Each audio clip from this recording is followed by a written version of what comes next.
porque hoje é dia de reis, resolvi ter uma conversa precisamente sobre reis, não os do Oriente, mas os nossos.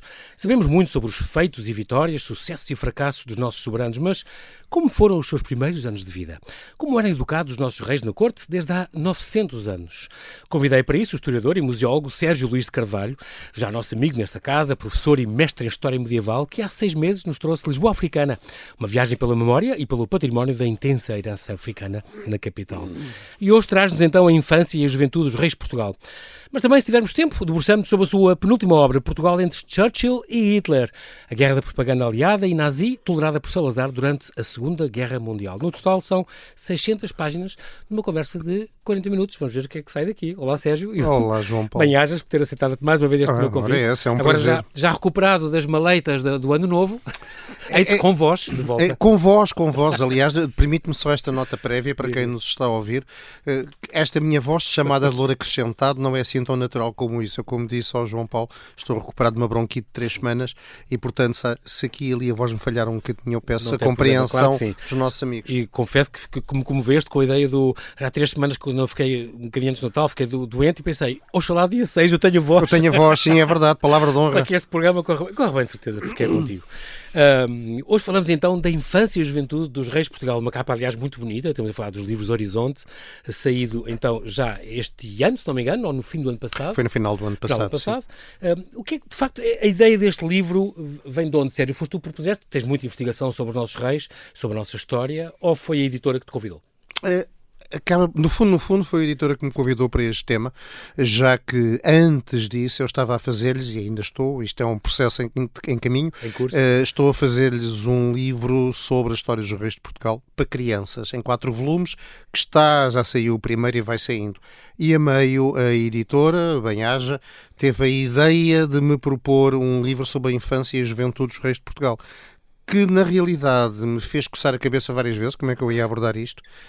Mas eu acho que saiu uma coisa decente e enfim, cá estão 300 fantástico. E tal páginas fantástico. Sobre 34 pessoas, não foi? Exatamente. Falaste nesta história para crianças e eu lembro-me que, se não me engano, tu és autor da única história em língua inglesa, História de Portugal para crianças. A única história de Portugal para crianças foi publicada aqui há poucos anos nos Estados Unidos e vim a saber depois que é a única história de Portugal para crianças publicada em inglês.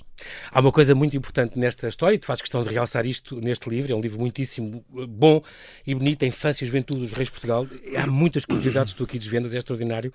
Mas há aqui um facto que eu queria começar por ele. São pessoas como nós. São pessoas como nós. Conta a história quero ouvir os pastéis de bacalhau. Os pastéis de bacalhau. Eu adorei isso. A história dos pastéis de bacalhau é uma história semente verídica. Como nós, os defeitos, as alegrias. Ponto prévio, eu sou republicano por causa dos pastéis de bacalhau da Condessa de Valenças. Eu depois explico isto, que é uma história absolutamente pícara, como os pastéis de bacalhau, tem que ser deliciosa.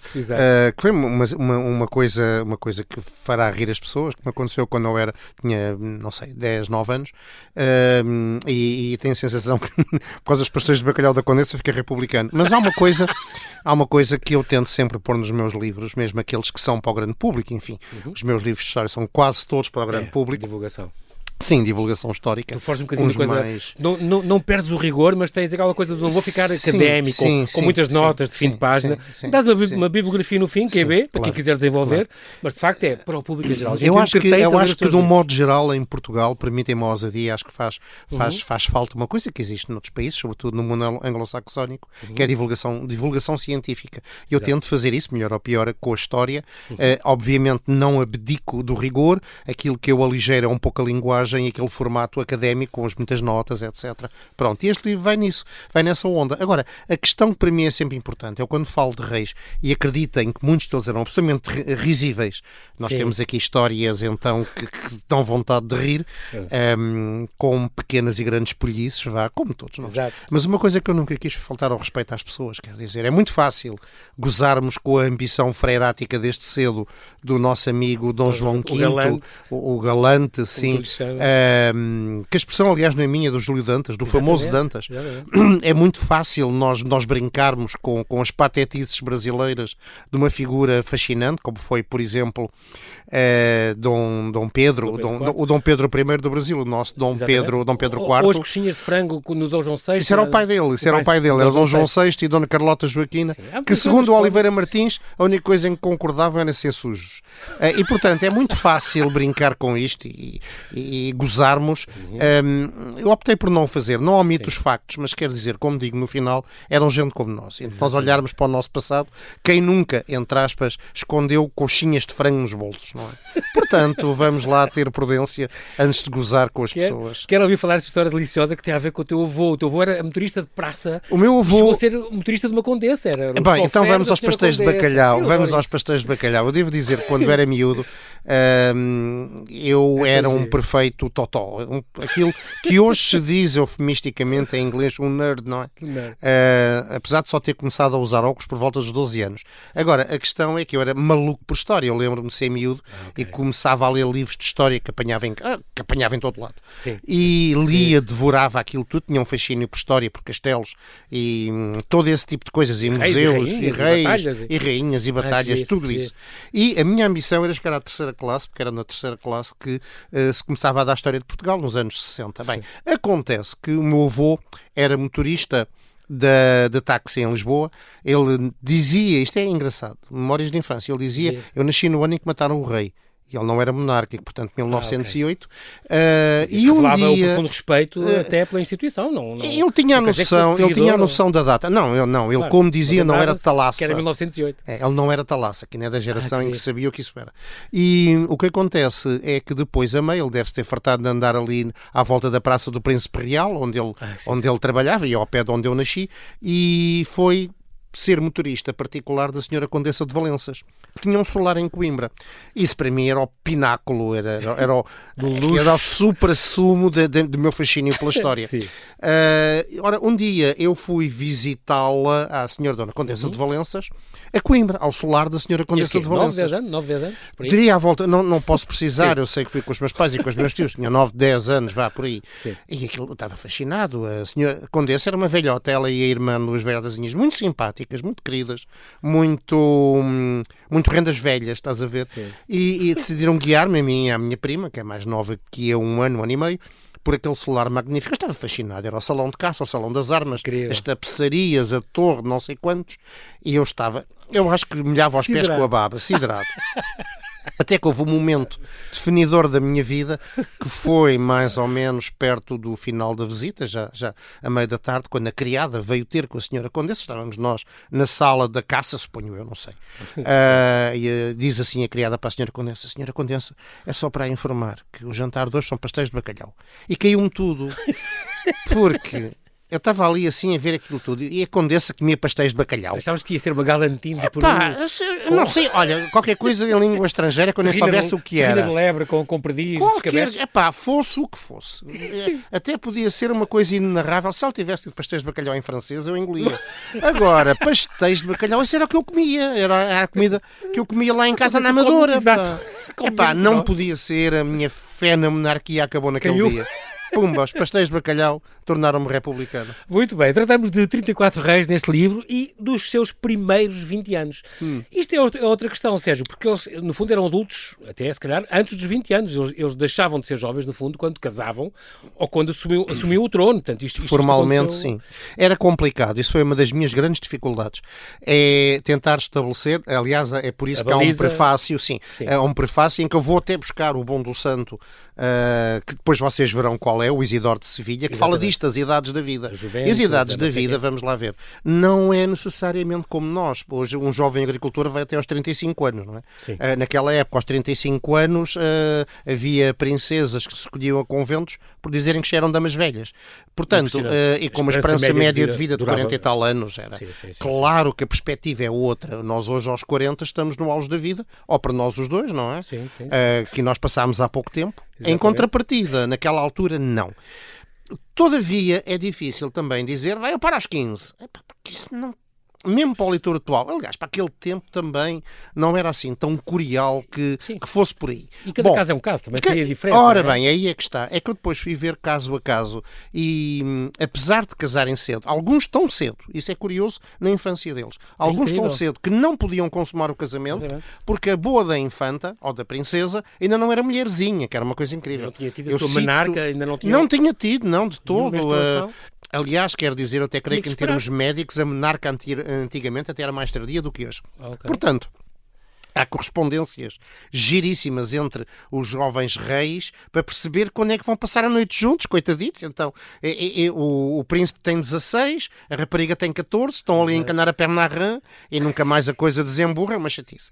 Mas é ver um pouco caso a caso. E caso a caso, eu vou-me percebendo que, tirando alguns casos mais claros, eles entram na adolescência até aos 18, 19 anos. Não é? Uns são mais precoces, outros menos precoces, mas andamos sempre ali. Aliás, só aos 16 é que os reis podiam herdar a coroa, não é? Hoje a maioridade é aos 18, aos 16. Sim. Por isso é que alguns reis, como por exemplo o Afonso V, tiveram de ter regentes antes. Sim. O Afonso V e o Afonso VI tiveram de ter... Mesmo que o pai morresse, por exemplo, tinham 11 ou 12, não interessa, tinham que esperar, havia uma regência. Formalmente eram reis, mas havia uma regência que governava em nome deles. Claro. Que às vezes dava origem a muitos xeridos, diga-se em bom da verdade. 34 reis, 38 rainhas, só 11 primogénitos. Exatamente, 157 príncipes e princesas. E aqui tu não contas nem com os filhos legítimos, bem, aí tinhas de ter 4 volumes. Aliás, não se sabe rigorosamente quantos filhos... Dados, sim. Filhos do Dom Filipe III, filhos do Dom Miguel e do Dom Manuel II, porque, alguns, estes deixaram de ser reis de Portugal, exatamente. Exato, saíram da linha de sucessão. Exatamente. O Dom Miguel também e o Dom Manuel II também, não é? Portanto, mas o Dom Manuel II é pacato, não teve filhos. Pois não, esse aí a contagem é fácil. A esperança média de vida de quase todos eles foi de 31 anos. É impressionante. É impressionante. Mas aí... Média, não é? Sim. 60, pronto, a média, tu sabes como é que é a média. Eu tinha um professor na faculdade que dizia que se um tipo tem os pés no forno e a cabeça no congelador, em média a temperatura é agradável. Portanto, média, estás a ver, é o que é. Não, mas aqui tem que se levar em conta uma coisa muito simples. Na mortalidade do antigo regime, e para o antigo regime vamos até ao século XVIII, vá lá, pronto. Sim. Mais de metade das pessoas, incluindo família real e afins, morriam antes dos 15 anos. Ora, isto reduz a média, baixa a média de uma forma brutal. Não é? Hoje a esperança média de vida está a cerca dos 80 anos. Sim. Do século XII ao século XVIII, como tu aqui escreves, eram 40. Metade das crianças morriam antes de chegar aos 15. Uma em cada 5 mulheres morria no parto. Havia uma enorme porcentagem de nados mortos. E, portanto, a juventude muitas vezes era uma coisa fugaz, que se confundia muito com a idade adulta. Quando Dom Carlos nasceu, por exemplo, tu contas este exemplo, Dona Maria Pia foi das primeiras a usar anestesia por clorofórmio, com o Dr. Magalhães Coutinho. É verdade. Aliás, eu sinto aí alguns médicos muito bons da nossa praça, é verdade, que entram aqui neste livro precisamente pelas tentativas de apoio aos médicos. No caso muito curioso que eu cito é o da Dona Estefânia, portanto, da mulher Dom Pedro V, não é? Que tem uma autópsia... Sim, que tem uma autópsia que se foi mantida em segredo, depois ver-se-á porquê para quem ler o livro, e que só mais tarde foi... Ela morreu virgem, não é? Morreu virgem, sim. Não teriam, portanto, aliás, eles tinham uma relação não teriam consumado o casamento. Aliás, foi um dos 2 reis que, tanto quanto se sabe, não terá consumado o casamento. Quem é o outro, enfim, verão. Tem que ler. Boa. Olha, agora fiquei curioso. Esse eu sabia, por acaso. Da biografia da Filomena Mónica, Maria Filomena Mónica, faz uma biografia muito bonita dele. Faz. Ela muito tem, sábio, muito sozinho. Eu li. Ela tem uma biografia muito interessante e que se nota, e agora isto eu vou dizer pela positiva, que não é historiadora, porque tem uma aproximação quase que diria emocional, ela é socióloga, assim. Tem uma aproximação emocional QB, que não lhe turva o pensamento, mas que de algum modo nos dá um retrato muito humano de uma personagem que é muito complexa. É um bom critério. Temos então este livro dividido por dinastias, da Borgonha ou Afonsina, depois a segunda de Viz, Filipina e Braganças. Uma baliza temporal, estamos entre 1128 e 1910. Adorei estes novos cognomes que tu trouxeste, o Dom Sancho II o Malfadado, Dom Pedro I o Destrambelhado, o da Inês de Castro, Dom Duarte o Deprimido, aprendi muita coisa a ler isto, Dom Sebastião o Alienado, são só alguns exemplos, Dom Filipe I o oportunista, Dom Pedro II, o cunhado, muito bom. Dona Maria II, a birrenta, essa não fazia ideia, mas... Sim, parece que tinha um mau feitio. Sim. Ela teve, eu descrevo ter nascido isso. no Brasil, é engraçado. Eu vi uma vez uma peça com ela, calor, sobre a Olivença, aqui cómica, em que ela parecia gordinha, com aquelas cores dela, como havia nas notas de mil, ou o que é que era, e ia falar brasileiro. Pensei, porque é que está a rainha a falar brasileiro? Mas ela realmente nasceu lá. Pois, ela nasceu lá. Ela veio de lá com... Ela veio de lá menina. ela 9 ou 10 anos? Por volta disso. Para a Europa, não é? Para a Europa. Para a Europa, sim, no princípio... Não no princípio da Guerra Civil, eu creio, agora espero não estar a dar uma informação errada, que ela volta para Portugal, ela entra quando as tropas liberais entram em Lisboa, lá está, 28 de julho de 1833, passado poucos dias ela entra na Barra do Tejo. O teu estilo... E era gordinha, aliás, foi isso que a matou. Pois foi.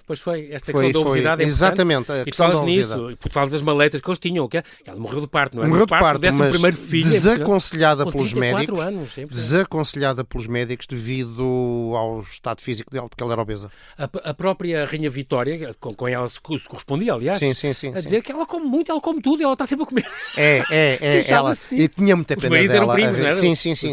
Aliás, esta gente estava toda ligada, não é? Exatamente. Uma das coisas que eu cito, por exemplo, são as doenças que decorrem desta extraordinária consanguinidade, que é exemplo os Filipes com a mandíbula saída, exatamente, que aparece nos retratos, ainda disfarçado, o prognatismo mandibular, sim. Exatamente. O estilo, como sempre, isso é muito bom, é um livro de divulgação histórica, vê-se que tu és professor, portanto, tu estás apostado em captar a atenção dos teus alunos e, portanto, aqui é dos leitores, não é? Mas nota-se isso. Mas, no fundo, mostras estes bastidores, não com a frieza académica, mas com esta divulgação em geral, que é muito importante. Há outra coisa que tu fazes muito bem, que é, Sérgio, tu introduzes estes pequenos contextos para ligar também ao rei seguinte, claro. E isso é bom, porque é uma história contínua. Claro que se pode ler, se eu quiser ler só o rei, e está dividido para os reis, é fácil. Mas também faz a ligação que é muito importante. E são pequenos truques que se apanham da ficção, ter um fiozinho narrativo, senão eu tenho 34 pérolas e não tenho um fio a uni-los, não é? E depois a questão do contexto, dar um mínimo de informação sobre o que é que se está a passar é importante. Eu sou de história, mas eu não posso partir do princípio que o leitor tem que saber o que é que estava a acontecer no reinado de Dom João II, não é? Dom Afonso Henriques, aprendi que ele não usava o Henriques. Nunca usou o apelido. Não, tanto quanto se sabe, não. Os árabes chamavam-lhe o Terrível Afonso. O Terrível Afonso, chamavam-lhe coisas piores ainda. Mas, apesar de, curiosamente, haver uma relação um bocadinho ambígua entre ambos. Aliás, havia uma relação, não vou perder tempo agora com isso, sim. Havia nessa altura uma relação ambígua entre os muçulmanos peninsulares e os reis cristãos, feito de guerras, mas também muitas vezes de alianças. Não era uma guerra santa. Sim. Talvez Lisboa árabe, exatamente. Não era uma guerra santa, não é nada que se parecesse, até porque os reis cristãos... Os reis cristãos, sim, completamente. Claro. Aliás, algumas figuras relevantes da história portuguesa, como o Geraldo Geraldes, cá está outro, Geraldes, filho de Geraldo, não é? Exatamente. Tal como o Afonso Henriques era Henriques, filho de Henrique. O próprio Geraldo Geraldes, o Sem Pavor, que está no Brasão de Évora, ele acabou ao serviço dos muçulmanos. Ele era um mercenário, no fundo, não é? Portanto, havia essa relação. Também porque havia, isto é uma lição muito importante para os nossos tempos, a noção dos reis de Portugal, que depois de tudo acabar, nós temos que ver aqui em conjunto. Portanto, não vamos... Até porque eram úteis. Os muçulmanos tinham uma cultura mais vasta que a cristã, nessa altura. Exatamente. E era útil. Impressionante. Claro que sim. E depois também, até no Dom Manuel, usava cartógrafos e não sei o que. Era muito importante. Não fosse Henriques, que nunca usou Henriques, que eu chego a piada a isso, que não nasceu rei, é um dos poucos que não nasceu filho de rei, sequer. Era um conde francês, este Henrique, exatamente. Que era de Dijon, eu não sabia, fiquei a saber. A terra da mostarda, não é? Por aí vamos lá. E a mãe era galega. E esta história tu falas, será que ele nasceu mesmo tolhido das pernas? Foi algum milagre? Isso é uma lenda. É uma lenda que eu cito, obviamente. As lendas, obviamente, nenhum historiador as leva a sério, claro. A não ser como um fenómeno antropológico curioso. Só por isso, nada mais. A questão das pernas tem a ver não com o princípio de vida dele, mas mais com o fim de vida dele. Mas pronto, isso ver-se-á. E depois mais coisas poderíamos saber se tivesse sido exumado o corpo e estudado como teve previsto. Exatamente. A Ministra da Educação, a Ministra da Cultura não impediu esse processo, mas aprenderíamos muito, como aprendemos com o Dom Dinis, não é? Quando foi feito agora isso. Sim, claro. Muita coisa. E, portanto, ser criança ou jovem há 500 ou 900 anos não era o mesmo que hoje. Houve muitas melhorias da medicina, como te contas, as condições sanitárias. Por exemplo, há um dos reis que até, não sei se é Dom Pedro V, que acaba por morrer porque contrai uma cólera, não sei o que é. É Dom Pedro V. Bebeu um charco em Vila Viçosa. Sim. E aquela água ele e o irmão. Foi os dois? Foi os dois, ele e o irmão. E acabou por matá-lo. Ele e o irmão. Olha, muito bem. Sérgio Luís Carvalho, nós temos que fazer aqui um brevíssimo intervalo Ok. e já voltamos à conversa. Até já.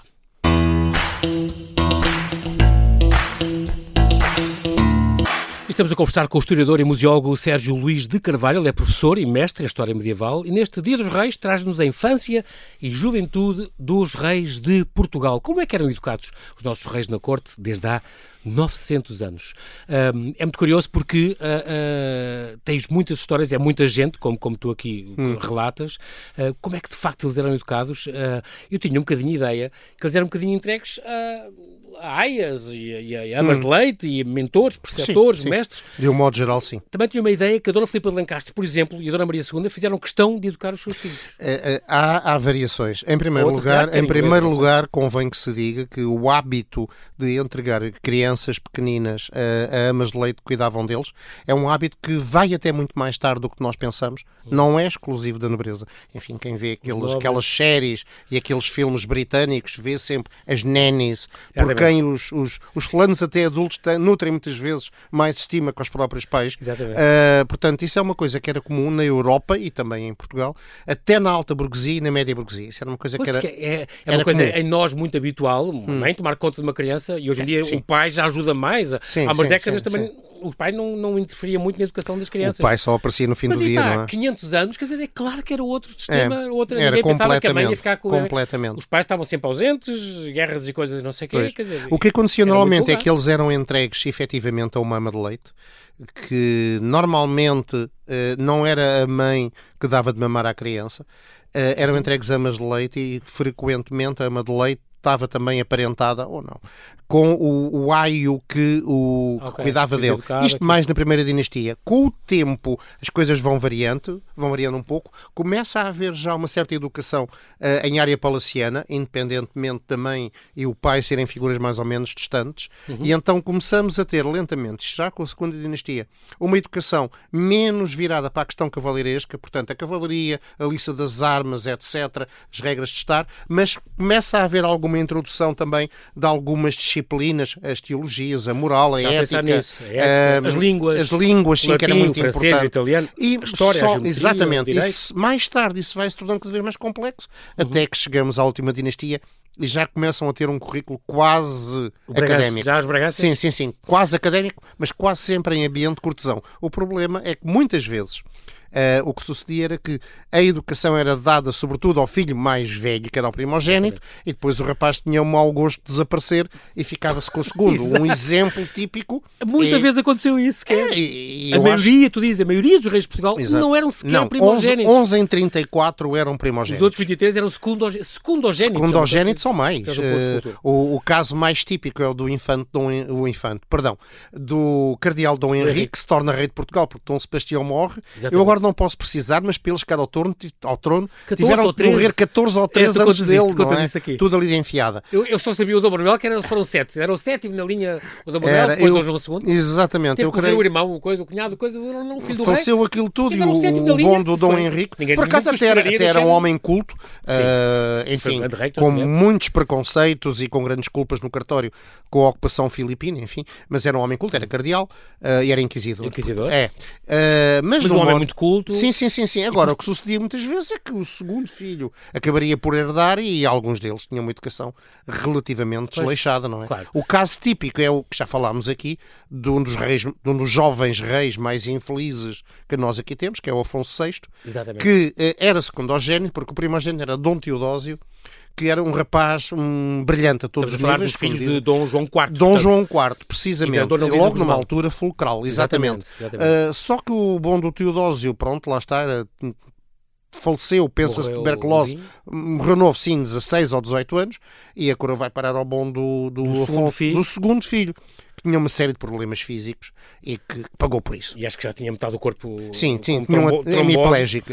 E depois ainda foi a coroa para o terceiro, a mulher também passou, e a Dona Francisca de Saboia, e foi para o Dom Pedro II. E foi para o Dom Pedro II, que era o filho ainda mais novo, o terceiro, sim. Que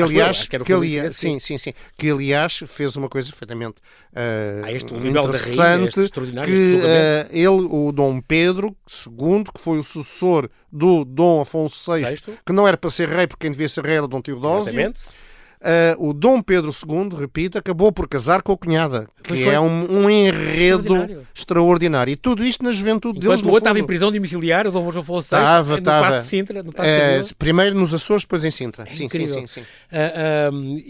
Estamos a falar da educação dos reis, das várias disciplinas que eles tinham, filosofia racional e moral, a retórica, falaste disto, o direito natural. Com apenas um ano. Havia depois também os sobredotados. Dom Pedro V, já falámos dele, é um bom exemplo. O Com melhor um exemplo... ano e meio, já sabia 3 línguas. O melhor exemplo, de facto, e voltamos à biografia da Maria Filomena Mónica, que é exemplar a esse nível, porque aborda a vida toda, enquanto eu falo sobretudo da juventude. Se bem Sim. que ele morreu novo. Mas o Dom Pedro V é o caso típico de um menino sobredotado, sem dúvida nenhuma. E era um daqueles 11 irmãos, do filho Sim, de Fernando Saxe-Coburgo. sim. É muito bonito, era o que das notas de 5 mil, tinha uma cara muito bonita. Sim, aliás, precisamente, nós temos uma grande porcentagem de reis lourinhos de olhos azuis, até Dom Carlos, Dom Carlos. porque nós temos aqui uma grande influência de famílias nórdicas, nomeadamente o Saxe-Coburgo, não é? Exatamente, deste alemão. Estávamos a falar disso entre a questão de alguns que receberam o trono já com a vida bem andada, digamos assim. A maioria dos reis portugueses, portanto, então não nasceram nem foram educados para reinar. Tu falaste do Dom Henrique, por acaso, que aconteceu uma coisa muito curiosa, como era cardeal e depois teve que herdar aquele trono, digamos assim, por morte de São Sebastião, e ele depois acabou por pedir uma licença ao Vaticano para poder procriar. Mas os médicos não acreditavam. Sim. Os médicos não acreditavam com o argumento de que a natureza já tinha esquecido como é que aquelas partes funcionavam, não é? Porque supostamente ele, como cardeal, nunca tinha praticado, não é? Exato. Mas tem histórias muito engraçadas com amas de leite, que eu não me recordo, eu creio que conto neste livro, com amas de leite, a quem ele teve o bom senso depois de dar nome a uma Rua das Amas, a Rua das Amas do Cardeal, que ainda está em Évora, precisamente, que é uma história bizarra. É incrível. Muito bem, então o Dom Sancho, que tinha um nome, isto é tudo para as pessoas também descobrirem quando lerem um livro. Não nasceu Dom Sancho, pronto, é só para dizer. Teve que mudar de nome para ser rei, porque ele teve que mudar um nome mais prestigiante, digamos assim. O Dom João IV, tu falas aqui o horário dos Duques de Bragança, é uma coisa extraordinária, o horário. Sim. Estudar, intervalo para merenda. Intervalo para merenda, exatamente. E nós temos que levar em consideração que eles tinham já durante o dia um horário diferente do Duques de nosso. Bragança, ainda não eram reis. Não. Mas aliás, o pai dele, o pai do Dom João IV, que se chamava Teodósio, que foi por isso que depois o Dom João IV tem o nome de Teodósio, o filho mais velho, era uma pessoa de um rigor extraordinário, teria ficado muito amargo quando enviou. Ele era filho do Dom Teodósio II, está o filho, sim, o sétimo Duque de Bragança. O sétimo Duque de Bragança. O Dom Pedro II, que assume o trono depois de pôr o irmão, já falámos disso. O Dom José, que também é sucessor, porque e é rei depois de morrer o irmão Pedro, 2 anos mais velho. Dom Pedro IV também tinha o irmão Francisco, mais velho, 3 anos, que também morreu. E disse que Dom Pedro IV era epilético, que era possível. Dom Pedro IV era epilético, sim. Era mesmo? Sim. Aliás, eu creio que descrevo aqui um dos primeiros grandes ataques de epilepsia que ele tinha num desfile militar no Rio de Janeiro, mas recompôs-se muito depressa. Nosso amigo é um dos mais fascinantes. O Dom Pedro IV é uma das figuras mais fascinantes na juventude. Aliás, ele morre com 30 e poucos anos. Também. No Paço que é luz, tem uma cena Exatamente. Ele morre de tuberculose. É uma figura cheia, é uma figura muito rica em termos narrativos, porque é cheia de grandes sombras e de grandes luzes. É um homem de uma coragem incrível, muito complexo, mauzinho também, inclusivamente hoje que vivemos num mundo que felizmente dá importância às questões da violência doméstica, ele praticou violência doméstica. Só que ao mesmo tempo, quer dizer, é uma figura, como eu digo... Tu contas que foi muito mau marido na primeira mulher e muito bom na segunda. É muito bom na segunda, isto com as amantes pelo meio. Dona Amélia, sim. Sim. A Marquesa de Santos. Fez uma telenovela sobre ela, a Marquesa de Santos. Sim. Que tu viste, achaste fiel? Já foi há muitos anos, eu vi fugazmente. Não me lembro de ter visto. O Dom Luís também só é rei porque morre o Dom Pedro V, não é? Claro. O Dom Luís, estamos a falar outro filho da Dona Maria II. Tu tens o exemplo de Dom Manuel II, que é rei de um dia para o outro, não é? Porque o seu irmão Luís Filipe foi morto no regicídio e o pai, que era o rei, não é? Mas é engraçado, tu falas nisto, a própria Rainha Dona Amélia achava o Dom Manuel II, o nosso último rei, fraco para o cargo. Tu sabes uma coisa curiosa, uma história que eu hoje soube, hoje mesmo, ainda está quentinha. A história do Bolo Rei, que nós estamos hoje no Dia de Reis, não é? A história do Bolo Rei é uma tradição. Não vem do Dom Fernando, do pai. O Dom Fernando introduz em Portugal a árvore de Natal. Sim.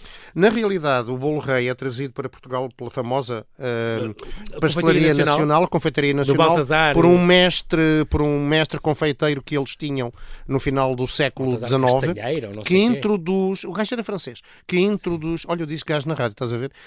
Que introduz a galette terroir, que é um bolo francês. Acho que vem de Luís XIV até, acho que vem sim, e a tradição da fava, a fava, que já não há, a fava, inicialmente era bem fazeja, isto é, quem recebia a fava, sim, porque isto é uma coisa que vem das Saturnálias romanas, que metiam a favinha nos bolos, a quem saía a fava era rei por um dia. Era rei por um dia. E conta-se, e parece que a história é verídica. Daí o bolo rei vem com uma coroa, não é? Exatamente. E conta-se que no Dia de Reis de 1907, portanto, que foi praticamente um ano antes do regicídio, foi no fundo, exatamente, foi no fundo o último Dia de Reis. Não foi o último, porque eles morreram em fevereiro, peço desculpa. Exatamente. Mas em 1907... Não, foi o último Dia de Reis. Porque, se isso é no Natal... em janeiro de 2000 e... Em 2007... 1907 eles foram mortos foi o penúltimo. Foi 8 em fevereiro de... Exatamente. Não sei se festejaram o último dia de Reis, porque a corte estava porque Dom Manuel II estava em Lisboa, mas o irmão e o pai estavam em Vila Viçosa. E então, em 1907, pronto, lá vêm os bolinhos, e a fava, calha a Luís Filipe, que era o primogênito, era o herdeiro. E ele disfarçadamente põe no pratinho do irmão Dom Manuel. E o irmão Dom Manuel acabou por ser rei por um dia, no penúltimo dia de Reis. Um ano depois, ficou mesmo rei. Exatamente. Incrível, não sabia. Eu também, eu sou hoje. Então, pronto, é um primeira mão do observador, isso é muito importante. Estás a ver? Exclusivo. Exclusivo e ao vivo. Dom João IV, então, já te falávamos aqui do Dom Manuel II, Luís Filipe foi morto no regicídio, estava aqui a contar que a própria Rainha Dona Amélia escreveu: Emanuel, a pobre criança, acumulou todas as desvantagens. Primeiro, o choque de o atentado e da morte debaixo dos olhos do pai e do irmão. Depois, a necessidade imediata de exercer uma função para a qual não fora preparado e de desempenhar dia após dia tarefas esmagadoras. Acontece que Manuel sempre me pareceu um pouco fraco no caráter, e sempre receei, sem ousar confessá-lo a mim própria, que seja obrigado a cumprir deveres demasiado árduos. Tem uma saúde demasiado frágil para este mistério de ser rei. Ele tinha 18 anos. Exatamente. Tinha 18 anos. E aliás ele foi ferido no atentado, que é uma coisa que normalmente... Na mão, não é? No braço, ele leva um tiro no braço. Quando teve que assinar qualquer coisa, tu contas isso. E fez com dificuldade. Exatamente, ele fez com dificuldade, aliás, nas crónicas que ele mesmo escreve, e o relato que eu dou aqui do regicídio é nas palavras dele, ele na altura... Enfim, as pessoas com quem eu falei, ou médicos ou ex-soldados que foram feridos, dizem que não sentem o choque, só passado uns minutos é que se apercebem, não é? Estão a quente, digamos assim. Sim. Estes príncipes que nem mais novos foram mais rebeldes, eu me lembro logo de Dom Pedro I, há mais algum, do Dom Sebastião, que também devia ser... Não, o Dom Sebastião, coitado. Obcecado com a religião e com... Sim, mas o Dom Sebastião tinha todas as desvantagens, não era... Enfim, tanto quanto podemos dizer de uma pessoa, não era intelectualmente brilhante, era tolo, aliás. Quer dizer, toda a campanha a campanha africana, que é um chorrilho de disparates, como diz o António Sérgio, mesmo que por milagre impossível ele tivesse ganho Alcácer Quibir, perdia no dia seguinte aos berlindes, não havia problema com isso. Não, ele tem uma educação perfeitamente fanatizante e cria solo fértil numa pessoa cujo espírito é fracote. Rebeldes, o Dom Afonso VI, sim, rebelde, mas atenção, que há aqui muitas crónicas posteriores. Bem, eu tenho aí relatos sobre as saídas noturnas dele em jovem, que mete freiras, se calhar não necessariamente como nossos ouvintes estão a pensar, ou até talvez sim, leiam, mete sangrias, e não estamos a falar de bebida, ataques a touros. Sangrias é uma maneira de curar. Exatamente. Já tiveste outro livro sobre isso também. É verdade. E então, o bom ele tinha um espírito muito rebelde. Mas parece que o irmão também ia com ele, portanto não foi o único, não é? Há outras. O irmão é o Pedro II. Dom Pedro II? Sim, não sabia. Sim. Só que depois, como há uma legitimação posterior da usurpação, entre aspas, do trono por Dom Pedro II, isso é um pouco omitido e é enfatizado, são os disparates de Dom Afonso. Como a historiografia oficial sempre fez questão de fazer, não é? Claro. Quais as doenças mais marcantes e mais trágicas? Eu estou-me a lembrar, por exemplo, de Dom Afonso II, diz logo ele que era obeso também. O Gafo, ele teria tido lepra? Sim, pensa-se que sim. Seria leproso. O que, mais uma vez, pode desmentir algumas ideias feitas que nós temos, que os leprosos eram sempre necessariamente encerrados em gafarias. Exatamente. Não necessariamente assim. Aliás, eu permito-me chamar a atenção para um filme muito interessante do Ridley Scott, que é o Reino dos Céus, que trata de uma personagem, Rei Balduíno de Jerusalém, que foi leproso. Máscara, uma máscara, sempre com uma máscara prateada, eu lembro disso. Sim. E descobri outro dia que era o Edward Norton, está lá atrás, mas não quis créditos, não diz que é ele. Pois também teve o papel... Mas é ele que faz aquele papel. Sim. Extraordinário, o Rei de Jerusalém. Da altura, e é um excelente ator. E é um excelente filme também, já agora. É. Dom Afonso II, Dom Dinis, que se engasgou com uma espinha, foi salvo por milagre. Olha, que não tivesse a sorte do Dom Manuel II, que morreu mesmo entupido. Edema da glote, sim, um edema da glote. Dom Afonso IV, aqui, em jovem, o Dom Duarte sofreu, aprendi isto, uma forte depressão que curou sozinho e depois escreveu um manual. Era do homem, de facto, um homem culto. Foi extraordinário. Sim, toda essa geração foi, mesmo aqueles que muitas vezes não se falam. Depressão e depois curou-se. Sim. É muito Aliás, curioso, toda aquela geração, eu agora aqui vou confessar uma coisa que vai chocar algumas pessoas. Curiosamente, toda aquela geração, todos aqueles filhos da chamada Incolita geração, a Isabel de Portugal. Exatamente, a Isabel é uma figura brilhante. A pessoa que isso me é menos desagradável acaba por ser Dom Henrique. Apesar da importância que teve como ser humano, parece-me de facto o mais, enfim. O nosso amigo Dom Duarte é um homem cultíssimo, muito sensível, que nunca ultrapassa o trauma de ter tido de deixar o irmão Fernando em África, e que entra num processo de facto de depressão que ele descreve, para quem gosta destas coisas, não é? E para quem não gosta é muito interessante. Ele consegue descrever o que sentia, como é que entrou em depressão. Claro que ele não lhe chama isso. É melancolia, tristeza, não sei o quê. E depois como é que ele cura. E ele diz que os médicos aconselhavam para se divertir com caça, vinho e mulheres.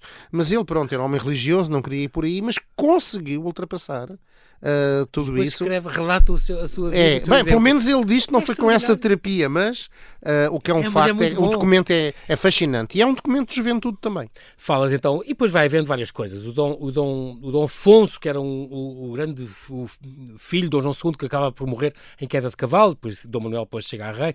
Dom João III teria tido uma pleuresia aos 6 anos, caiu de uma varanda aos 12, salvo miraculosamente quase também. É verdade. Os cálculos renais do Dom Sebastião e o fluxo de sêmen, uma coisa que ele teria também.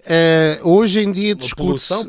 corrimento, vai-se mais para um corrimento que poderia não ser necessariamente sêmen do que propriamente para uma poluição. Tanto quando sabes que a linguagem dos médicos naquela altura era hoje em dia é muito, muito curiosa. Claro. Por exemplo, atribuem a morte de Dom Pedro II a um flato rijo, que é uma expressão que eu acho deliciosa, não é? Um flato rijo, e não estamos a perceber o que é que o homem morreu, não é? O Dom Henrique, também já falámos dele, o Dom Henrique, que era um homem, o 8º filho de Dom Manuel, fraco, asténico, cinzento, mas viveu até perto dos 70 anos. Do Filipe II falámos já da consanguinidade, este prognatismo que ele tinha, o queixo saído, como se vê no Prado, o Prado está cheio de reis desses. Sim, que teve 6 trisavós e não 16, como seria o normal. É verdade, tal a consanguinidade, não é? Depois deu no que deu, coitado. O Dom Filipe III, que mamou até aos 3 anos, Dom João V, que teve varicela, tinha amantes desde os 15 anos, as varíolas, tudo o que faz falando aqui, as tísicas que eles iam sofrendo, é extraordinário. Os casamentos, que falas aqui dos casamentos que eram arranjados, casavam de facto muito, muito cedo, algumas tinham que adiar a consumação do património, do matrimónio, claro. Sim. Falas da troca das princesas, após isso, Dom José tinha 13 anos, Dona Maria de Vitória 9, e só se encontraram de facto 2 anos depois. E esta coisa não se sabia da aula dos namorados. A aula dos namorados é precisamente que eram os homens solteiros. Sim, deviam ser imberbes, com 15 anos. Ao João Paulo, em relação à Idade Média, pronto, não vamos agora falar sobre isso. Por acaso tenho um livro que aborda isso, que é Portugal na Idade Média, que um dos mitos que existe sobre a Idade Média, existem vários, e grande parte deles são infundados, é que é uma época de gente velha. Exatamente. Nós vemos o Vasta Gama, enfim, o Vasta Gama já é um pouco fora da medievalidade, mas vá lá, vemos o Vasta Gama com aquelas barbas brancas. O homem foi para a Índia com 28 anos. Pois. De toda a gente em Aljubarrota, nem o rei português, Dom João, nem o rei de Espanha, que também era João, nem o Novas Pereira, ninguém se aproximava sequer dos 30 anos. E a ala dos namorados, que é a ala esquerda do exército português... E que se portou exemplarmente. Sim, portou-se exemplarmente. Nós pensamos anos, que eram miúdos. Sim. Eram miúdos. Imberbes, namorados queriam dizer isso, solteiros. Imberbe, porque eram namorados. Namorados nem sequer eram casados. Só que já eram treinados nas lides da guerra. Foram para era a lá. formação dele? e portaram-se lindamente. Estamos a falar de adolescentes hoje que nós encontramos nas nossas escolas com 15, 16 anos. De que morriam os jovens príncipes? Grande número de rainhas e princesas morreu de parto. Grande mortalidade infantil. 47 príncipes e princesas morreram no primeiro ano, quase um terço, é impressionante. Uns 70 morreram, há 229 no total. Uns 70 morreram antes de chegar aos 10 anos, quase um terço também.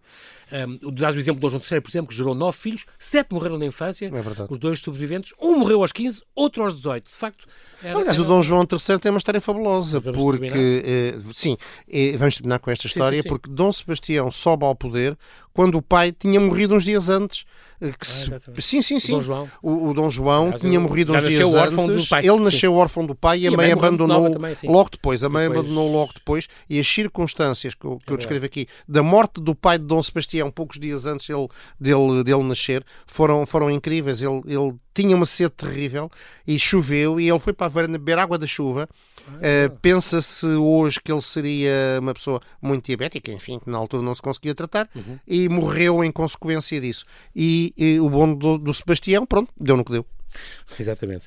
Sérgio Luís de Carvalho, nós não temos tempo para mais, mas quero agradecer mais uma vez a tua disponibilidade. Fica aqui esta dica, A Infância e Juventude dos Reis de Portugal, de Sérgio Luís de Carvalho, uma edição dos livros Horizonte. Fica prometido então falar deste Portugal entre Churchill e Hitler numa próxima conversa, que também é, e qualquer dia vem em Lisboa Maçónica ou não? É o sexto da série de Lisboa, vem aí? Está no pré ou... Está neste momento entregue na Parsifal. Estamos já agendados então à próxima conversa. Sérgio, bem-ajas. Obrigado, João Paulo, obrigado.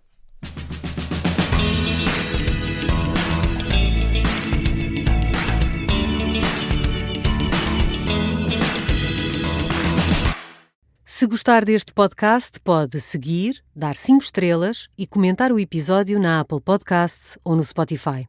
Pode também subscrever e gostar no YouTube. Assim recebe uma notificação sempre que houver um novo episódio.